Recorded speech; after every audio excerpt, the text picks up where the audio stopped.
నా ప్రియమైన సహోదరులారా, జుమ్మా యొక్క ప్రాముఖ్యత అల్లాహ్ తాలా దగ్గర చాలా ఎక్కువగా ఉంది. జుమ్మా రోజు ఒక సమయం ఎలా ఉందంటే, ఆ సమయంలో మనం ఏ దువా చేసినా కూడా అల్లాహ్ తాలా దాన్ని కబూల్ చేస్తాడు. మనం ఏది వేడుకున్నా కూడా అల్లాహ్ తాలా దాన్ని అంగీకరిస్తాడు. కాబట్టి ఆ సమయం ఎప్పుడు అనేది ఫిక్స్ లేదు, కన్ఫర్మ్ లేదు. కానీ కొన్ని సమయాలు అనేది ఉలమాలు చెప్పడం జరిగింది. ఆ సమయాలు ఎప్పుడో చూడండి, ఈ సమయాల్లో ఎక్కువగా దువా వేడుకోండి. ఆ సమయం ఎప్పుడంటే, జుమ్మా యొక్క అజా అవుతుంది కదా, ఆ అజా తరువాత ఒక దగ్గర కూర్చొని ఎక్కువగా దువా వేడుకోండి. ఈ సమయంలో కూడా అల్లాహ్ తాలా ఎక్కువగా దువా కబూల్ చేస్తాడు.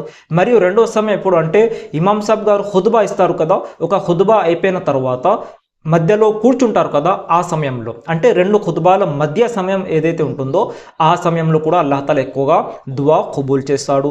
మరియు మూడో సమయం ఎప్పుడు అంటే, అసర్ నమాజ్ నుండి మగరిబ్ అజా అయ్యే ముందు వరకు, అసర్ నుండి మగరిబ్ మధ్య ఏదైతే భాగం ఉంటుందో, ఏదైతే సమయం ఉంటుందో ఆ సమయంలో కూడా అల్లాహ్ తాలా ఎక్కువగా దువా కబూల్